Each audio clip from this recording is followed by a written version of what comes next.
All right. First of all, I'd like to thank you all very much for coming out. It's an honor and privilege to be talking alongside these guys today, David, Rand, Ron, all you guys.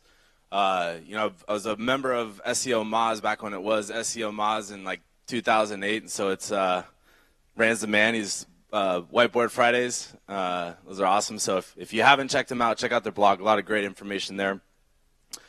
And while Rand kind of gave you a little bit of the doom and gloom, my goal in my talk is to talk a little bit how we can implement an internet marketing system that is accountable and that helps you continue on. Yeah, there are going to be issues online, whether Facebook's API goes down, which crashes an app that you have, or your analytics program stops tracking certain types of data. That stuff's going to happen. So really what I want to do is focus on, creating as my talk suggests, web technologies and building your integrated sales and marketing system. And there are two words that I really want to focus on here. The first being integrated. And in the traditional sense of integrated marketing, it's having a cohesive brand message across all of your different mediums. And while that's still very important, the definition that I'm going to use for integrated marketing is having each of the components that make up your internet marketing. And I'll talk about each of those. Whether it be SEO or social media, that they work with with another so that you're leveraging your content and that you're getting the maximum value out of your effort.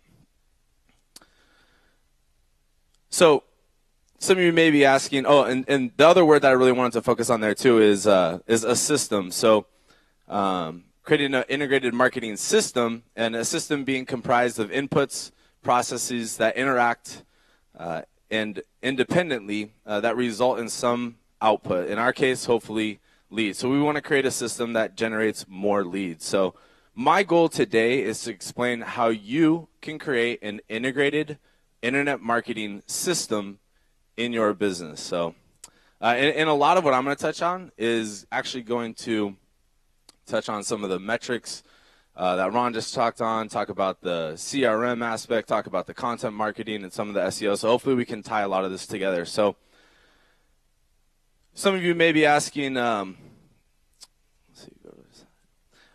so why an integrated marketing system?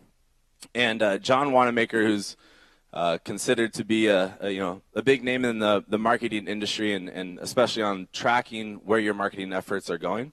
And he used, back in the early 1900s, he'd use coupon codes. So he'd run an ad in the newspaper and get a response rate and then be able to determine what marketing was effective. And so his famous quote is, half the money I spend on advertising is wasted. The trouble is, I don't know which half. And, we're nearly 100 years down the road, and I would bet that a lot of people in this room would say they feel the same way. They don't know what marketing is actually generating revenue for them. We have technologies, tools, apps, gadgets galore, but we're not necessarily tying the loop and making an integrated system. So with that said, if I could get a drum roll, I'm going to go ahead and, yeah, there we go, there it is. Show you guys our Bonsai Internet Marketing Integrated System. So here it is in all of its glory. And where we're going to start at, as any great campaign starts with strategy. So it's all in the planning to begin with, and it wasn't raining when Noah built the ark. And another famous planning and preparation quote is, by not preparing, you're effectively preparing to fail. And I think if Russell Wilson has taught us anything, separation and preparation, I could go on with these all day. But if you don't have an internet marketing strategy or an internet marketing plan in place for 2015, it's not too late. And it doesn't have to be overly complex either. I'm talking about a single piece of paper that talks about, here's our marketing message. For SEO, we're going to do X. For social media, we're going to do Y. And then take it a step further and put it to a calendar and start to map some of that out. So it's something that you can put into action on a daily basis.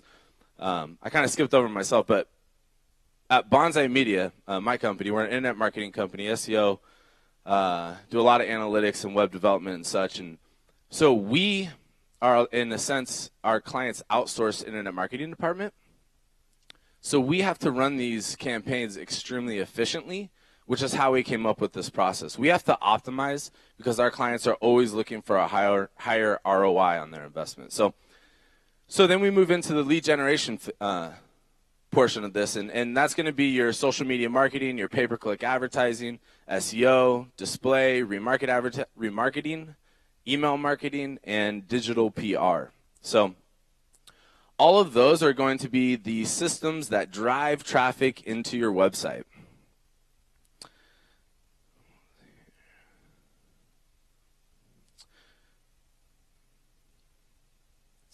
All right, and so really the website is your linchpin to your internet marketing. And, 15 years ago, just having a website was okay. And nowadays, that's not the case at all. Your clients, your customers, are extremely busy. They're inundated with hundreds of messages.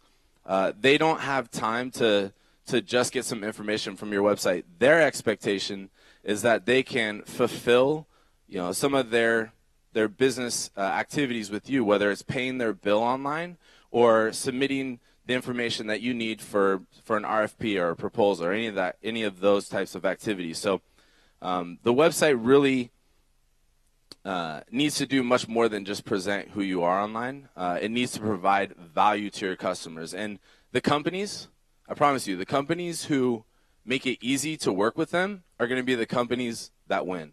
So if you can make it easy for your customers and your prospects to do business with you, and you make your website facilitate that, you're going to be leaps and bounds ahead in your success. So next, I want to hit on a few of the parts that make up your website and make up your the piece here. So the first being responsive web design. Who here knows about responsive web design? All right, awesome. A lot of you guys. That's killer. So 2012, 2013, 2014, that was a growing trend. 2015, it's de facto. You have to have a responsive website. I call it the pinch and squint on your cell phone. It's not an acceptable way to view a website.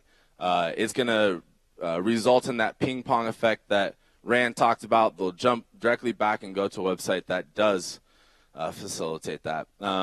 And also with responsive and mobile, you need to also be concerned about your page load time. And this is all going to go into the technology of your website.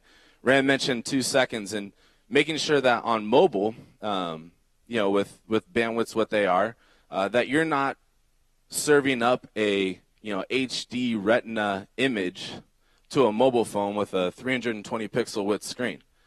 That's abusive to their data package, and it's really not necessary. So beyond that, your website needs to be integrated. So having APIs to integrate into your CRM or that integrate into your accounting and billing systems, or that just allow, again, your customers to do more with your website. You need a content management system. You need to be able to manage, make updates, add pages, delete pages. If a competitor comes out with some new feature and you have it but haven't been featuring it on your website, you need to have a content management system in place so you can make that change today. Developers are expensive. Developers are slow. You don't want to be waiting on your developers. You really want to make sure that your non-technical folk can do that. SEO, I think a lot of people in this room would agree with me. SEO cannot be an afterthought. It's no more. It's the worst to come into a client and tell them that their website's not optimized and they have to redo it when they just did their website 3 months earlier. Have SEO, start your web design and web development process, and make sure that it's baked in. Same with social media too, making sure that your content's easily shareable, likable. All of those pieces will really help. So the next piece that I want to talk about here, if I get some water. So I've had a lot of coffee today. The next piece is your blog. So in this marketing system, your blog is like the fuel to this internet marketing machine. And so your blog, as far as the content that you create there, you can go to your community and find out the questions that they're asking. That might be on Yahoo Answers. That might be on, some Google group. It could be anywhere. Wherever your community is hanging out asking questions, find those questions and answer those questions on your blog, because you already know it's things that your customers and your prospects are looking for. You can then use that content for your email marketing, your social media marketing, your digital PR, your SEO, and that's all going to come back into our lead generation strategy, hence the arrow, and drive more traffic to your website. And actually, we'll go back here. You'll see that the website is encapsulated by the analytics, and this is really central. Ron in his Q&A with Dominic this week said something along these lines. I'm going to paraphrase a little bit, but you can't optimize what you don't measure. Or if you don't measure it, you can't optimize it. And this is key. In this entire system, you need to make sure that your Google Analytics is not just installed. Like that's a lot of people install Google Analytics and like, yay, I'm done. Well, that's not going to do it. You need to make sure that you've got goals and conversions. And I'm talking about if your goal or conversion is a phone call, that needs to be tracked in Google Analytics, and it is possible. If your goal is for a lot of you guys, it's probably not e-commerce, so tracking e-commerce isn't really going to be that effective. It's going to be form fills, emails. Making sure all those goals are being tracked in Google Analytics is key. And in fact, in Google AdWords, you can optimize your AdWords campaigns so that they're optimizing for conversions as opposed to clicks. So you can see as you tie all this together how powerful it can become. Now, there's another step, too. I get a lot of people who say, Jason, that's great, but my sales process is just, it's too long. It takes months and months and months to close a deal. And to that I say, that's great, because your leads that come out of your website should automatically go into your CRM. They shouldn't go to a receptionist who then transfers the call to a sales guy who then asks the question, how did you find out about me? Customer answers online. How do we optimize for online? Where online? So having that lead come directly into your CRM and knowing now, and this is the stuff that gets me pumped. Now we're not optimizing for, rankings or clicks or traffic or any of that kind of stuff. We're actually optimizing for leads. And we take that a step further. You go through your CRM and your email marketing process, and you go through your follow-up process, whether it's, sending emails, phone calls, you send a pigeon carrier, whatever it takes to close that deal, right? You get those dollars. Now, if you can track back, that this person came in via a display advertising and the ad copy was this graphic and it was within this site or this community, now we can optimize for actual sales. And to me, that's the golden ticket. That's what my clients care about. And so it's incorporating this whole system. It's not easy. Like the content generation piece, it's not easy. Getting C-level execs to write content, not easy. But making these tie-ins and creating a system where there's a feedback loop that comes back into our strategy is really going to allow you to take your funds from campaigns that are not performing to campaigns that are performing. And as you continue to lower your cost per lead or your cost per acquisition, you're going to have competitive advantages that, if you can gain customers at a lower cost than your competition, you're going to be able to dominate in your category. And it's not a process that happens overnight. It's a process that can take up to a year to really get it installed and working. But that's really at Bonsai what we strive to implement with our clients. So again, integration and having that feedback loop in there are, I think, really the keys to this. Don't know how I'm doing on time here, but I've got some time for questions, or we can move on to the panel.